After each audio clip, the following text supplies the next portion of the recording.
He's one of my most frequent guests. Peter Kujawa of Service Leadership joins me. We're talking about the solution provider compensation report that Service Leadership put out as we dig into the data to give some sense of what's going on with the best in class and what we can learn from those messages on this bonus episode of The Business of Tech. This episode is supported by Comet Backup. Are you seeking a fast, secure, and flexible backup solution? Comet Backup empowers you to manage all your backups from a simple, centralized platform. Protect Windows, Linux, and macOS, as well as Hyper-V, VMware, Synology, Microsoft 365, and more. Manage backups on your terms. You choose where the data is stored, with on-prem storage and direct-to-cloud with industry-leading integrations like AWS and Microsoft Azure. Experience streamlined data protection and disaster recovery tailored to your needs. Visit cometbackup.com to start your free 30-day trial today. Get $100 free credit when you sign up with the promo code MSP Radio. Start running backups in 15 minutes or less with Comet Backup. Well, Peter, welcome back to the show. Hey, Dave. Thanks for having me. We were laughing right before we warmed up here because you always come with data, and it's like Christmas for guys like me to be diving right in. So I want to dive right into to some of the. You've released the 2025 annual IT solution provider compensation report, and Yes. One of the things you noted in it was that wage inflation peaked in 2022 and has since shown improvement. Give me a little bit of a perspective on what factors you think have contributed to that and what's going on with wage inflation. Well, if you think back to 2020, 21, 22, it was the Great Resignation. It was the huge transition that we had seen with COVID. The remote work had opened up the possibility for working for companies not located in your area. There were all of these different factors that had happened over a really, really quick period of time, 12 to 18 months. Those things added up to a significant amount of turnover. They added up to much higher wages that MSPs had to pay to keep their people and to hire new people. It opened them up to new competition. We heard a lot of stories of MSPs that were located maybe in rural markets that all of a sudden their employees were getting offered positions from other companies on the coast or from large tech companies that were on a hiring spree. So all of those things were going on, and we saw versions of that all over the world in all three of our geos. In the U.S., particularly in the last couple of years, that's really cooled off. So companies have had return to office initiatives, making it very problematic to work a long distance away. And the remote work trends really cooled off starting in about 2022. We also saw tech companies starting to do a lot of layoffs starting in 2023. And so instead of logging on every day and reading the news about the Great Resignation, techs all of a sudden were logging on and reading about 1,000 employees cut here or 2,000 cut from this tech company, et cetera. And when you see those kind of things happening, all of a sudden where you are starts to look pretty good. And so some of the competitive pressures, there's definitely still a lot of pressure. We have data in the report this year for the first time on employee retention rates, and we can talk about that as well. But so there's definitely still some turnover, but it's gone back to much more of a normal time. The only exception is in Europe. Europe is still proving pretty stubborn on wage inflation, and so that's affecting things over there a bit. But in the U.S. and in Australia, New Zealand, things have largely returned to pre-COVID levels. Now, you brought up remote work, and I'm going to go there before we hit retention rates. Only 9.6% of employees are working 100% remotely, and 42.6% exclusively in the office. How do you see remote work kind of shaping up as a trend within the MSP space?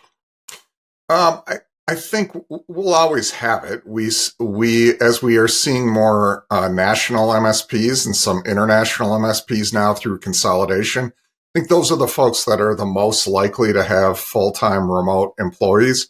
And so, and I've had the discussion with a lot of them, and they'll say, well, look, if I have somebody that is joining a team that is across the country, what do I care if they're in one of our offices or not? If they're in their house, it works fine. And so for some, that's working okay. And so I think we'll continue to see it. But what's surprising in the data was when we started to ask that question a couple of years ago, we thought that that answer would be way over 10%. And just because anecdotally we were hearing so much about that trend. But definitely the largest trend is still hybrid. The flexibility, once employees get used to that flexibility, it's a really hard thing to take away. But we also have a lot of MSPs out there that returned really quickly to being fully in the office. And so I think there's a correlation when I talk to MSPs, and every quarter in peer groups, I'm directly in front of hundreds of MSPs. When I talk to them, the correlation that I noticed is how long were they remote before they tried to bring their employees back?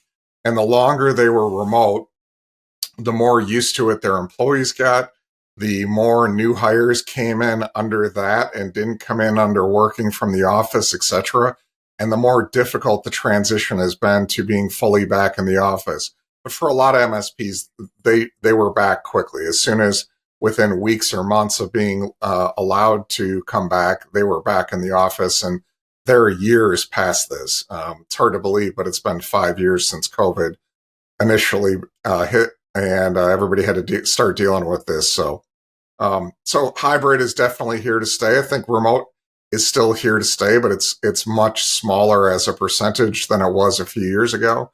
And I think fully in the office is still here to stay as well. There's a place for that as well, particularly with those who work closely in a team environment and those who are newer employees to the company or to the workforce in general.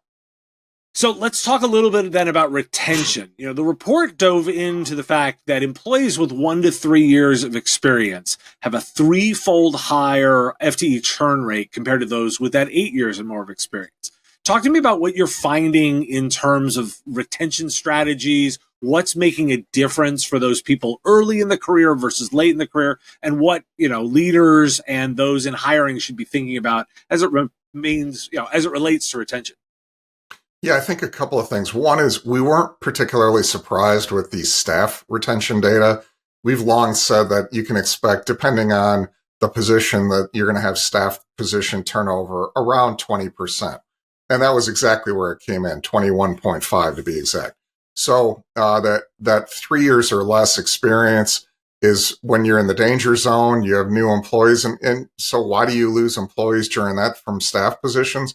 Well, number one is for a lot of those employees, this is their chance to get some experience. And once they have 1, 2, 3 years experience in an L1 position, for example, they're much more marketable. And as an MSP, I can only afford to have so many level 2s and 3s and higher level engineers.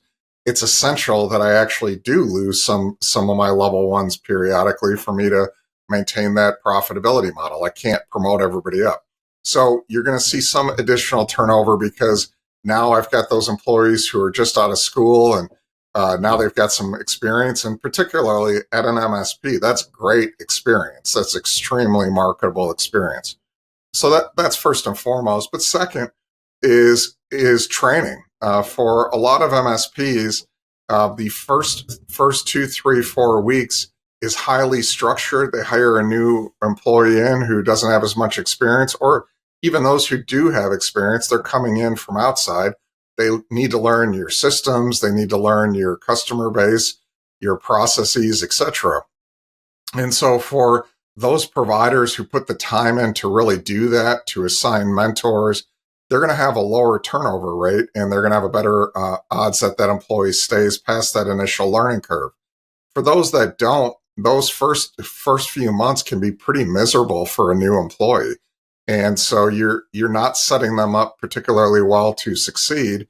And as a result, turnover rates are going to be higher, whether that's the employee choosing to leave or perhaps the MSP making the decision that this employee is not as good as I thought. Well, why aren't they as good as you thought? And so I think there's a combination of things in that first 3 years. What was really interesting to us, though, was that the turnover rate for new managers was almost as high as it was for new staff. We expected going in that rate would be maybe 50% of what it is for new staff, but new managers was 18.9%. It was right up there with staff turnover. And, it makes sense when you stop and think about it. Even MSPs I've talked to who have really well-defined onboarding programs for new staff positions, I think the tendency is I hire somebody to be a manager, and oftentimes I'm promoting them from their existing role within my business, that I'm doing it because I think they're a leader. I think that they've shown something, they're capable, I'm willing to put some trust in them, etc. As a result, I probably don't have the same amount of time I'm putting into training, onboarding, mentoring, all those things that I do with a new entry-level employee.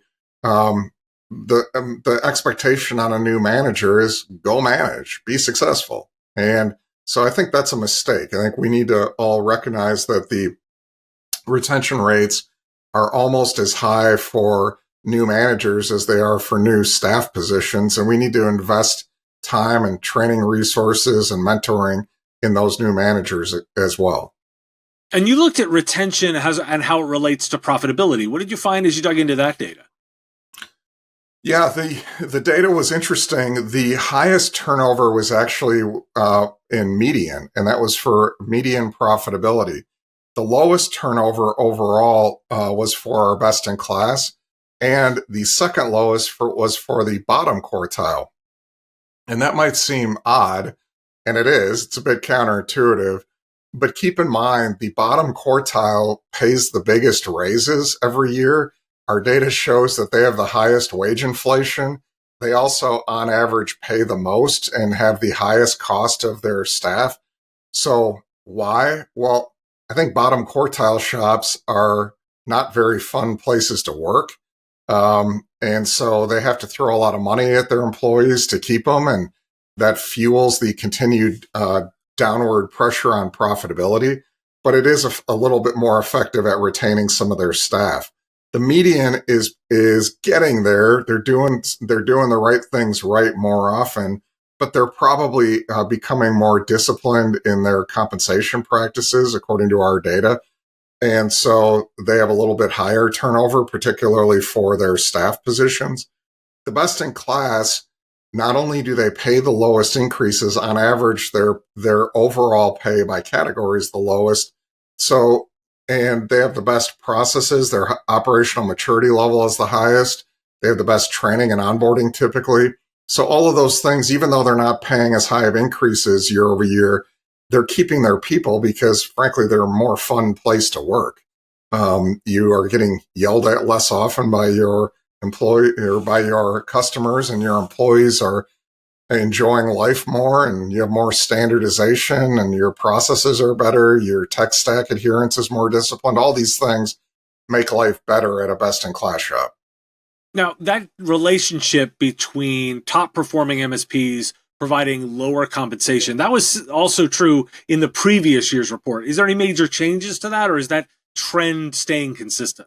It's absolutely been consistent for 3 straight years. So there's 2 consistent trends that we see as it relates to profitability quartile. Number one is the best in class on average pays the least per category. And we'll talk more about that in a minute because it's really important to clarify how they do it.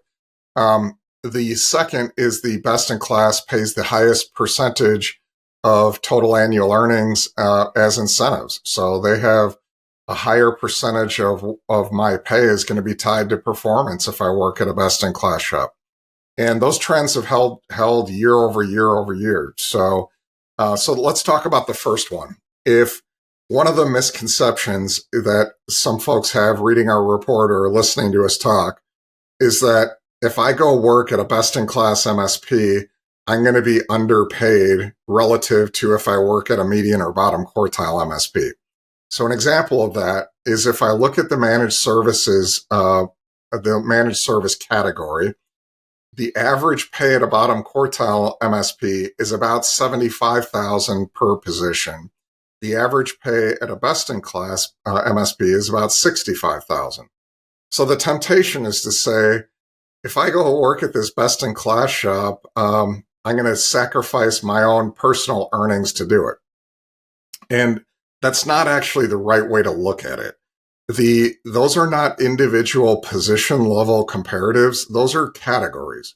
So what goes into that category at an MSP? Well, I'm going to put all of my help desk positions in there. So all of my level 1, 2, and 3 positions.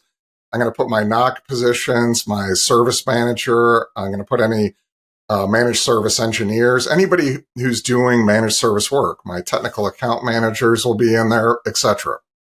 Okay, so why is it higher for bottom quartile? Well, because they have a higher number as a percentage of their employees of level 2 and 3 techs, level 2 and 3 engineers. Why? Because they have less standardization. They're supporting more products in their tech stack. They have less standardization of target customer profile. All of these things add up to complexity in managed service delivery. The more complex your managed service delivery is, the more experienced techs you need to deliver those services. So if I'm a bottom quartile MSP, I have a high percentage of level 2 and 3 techs. I have a low percentage of level 1 techs. If I'm a best-in-class MSP, I have my highest percentage are my level 1s. I have less level 2s, and I have less level 3s. It's a triangle that's built on a foundation of level 1 techs.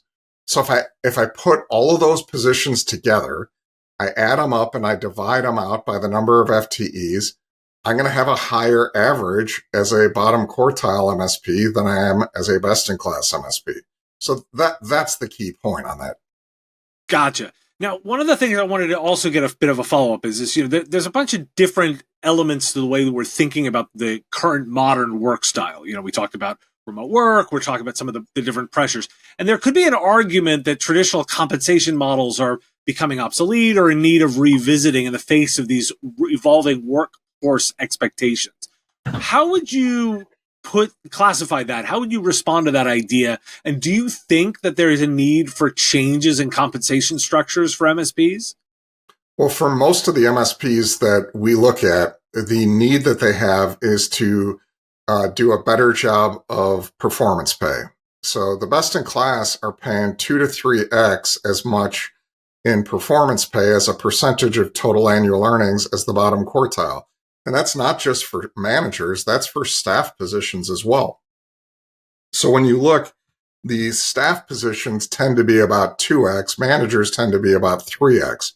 So what I would say is, most MSPs need to tie a larger percentage of total annual earnings for positions across the board to incentives. And B, you need to look at what those incentives are tied to.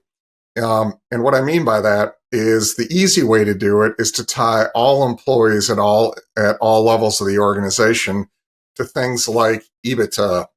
Did we hit our number for the year? Or revenue growth would be another one that I commonly see.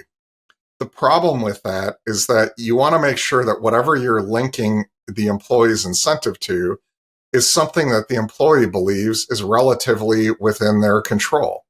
Okay, so if I'm, for example, designing a senior manager, an executive manager's compensation, well, in that case, I might tie 100% of it to whether we hit our EBITDA target or not. Okay, why? Because that person should be in a significant influence role to be able to influence whether we did hit it or not. But if I'm designing compensation plans for techs in my help desk, if I tie, let's say 10% of their pay for the year to whether we hit EBITDA or not, is that within their control? Well, you can make an argument that it's a little bit within their control. If they're delivering great results to customers, renewal rates will be higher, etc. Certainly true. Okay. So maybe you want to link part of it to that. But for most entry-level staff positions, you want to focus on things like their productivity or their team's productivity or CSAT for their customers, things that are really much more directly within their control. At the end of the day, does that level 1 tech have a great ability to control G&A expenses? Or does that level 1 tech have a great ability to influence new sales hunting? Things that really do move the needle for EBITDA? Not much. But they have a great ability to affect their productivity every day or even their team's productivity. So in those cases, we're a fan of a balanced scorecard approach. Have maybe 3 things that are each weighted and that you evaluate that employee on every quarter that give them an incentive that's worthwhile, that they know what drives it, and it's important for them to hit it. Those are the kind of things that I think are more important at this point to focus in on. Peter Kujawa serves as the Executive Vice President and General Manager of Service Leadership at ConnectWise Company. Prior to his current role, Peter was president of LockNet, an E.O. Johnson company, where he led a significant turnaround, growing revenue from $2.2 million to $16.5 million and expanding the team from 18 to 85 employees. He's also a good friend of the show, is a frequent flyer here. Peter, I always love having you on. I'm looking forward to having you back soon for that profitability report. Dave, I know you geek out with the data. Just wait till you see this year's profitability report. You'll love it. I could not do a better tease than that. Peter, thanks so much for joining me. Thanks for having me, Dave. This episode is supported by FlexPoint. FlexPoint offers a purpose-built payment solution for managed service providers, automating billing operations to enhance efficiency and cash flow. With features like accounts receivable automation, branded client portals, and secure same-day payments, FlexPoint streamlines financial management.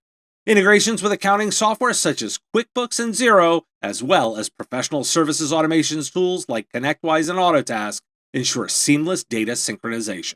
Experience improved cash flow and client satisfaction with FlexPoint's comprehensive platform. Learn more at getflexpoint.com/MSP-radio. The Business of Tech is written and produced by me, Dave Sobel, under ethics guidelines posted at businessof.tech. If you've enjoyed the show, make sure you've subscribed or followed on your favorite platform. It's free and helps directly. Give us a review too. If you want to support the show, visit patreon.com/MSPradio and you'll get access to content early. Or buy our Why Do We Care merch at businessof.tech. Have a question you want answered? We take listener questions, send them in, ideally as a voice memo or video to question@mspradio.com. I answer listener questions live on our Wednesday live show on YouTube and LinkedIn. If you've got a comment or a thought on a story, put it in the comments if you're on YouTube, or reach out on LinkedIn if you're listening to the podcast. And if you want to advertise on the show, visit mspradio.com/engage. Once again, thanks for listening, and I will talk to you again on our next episode. Part of the MSP Radio Network.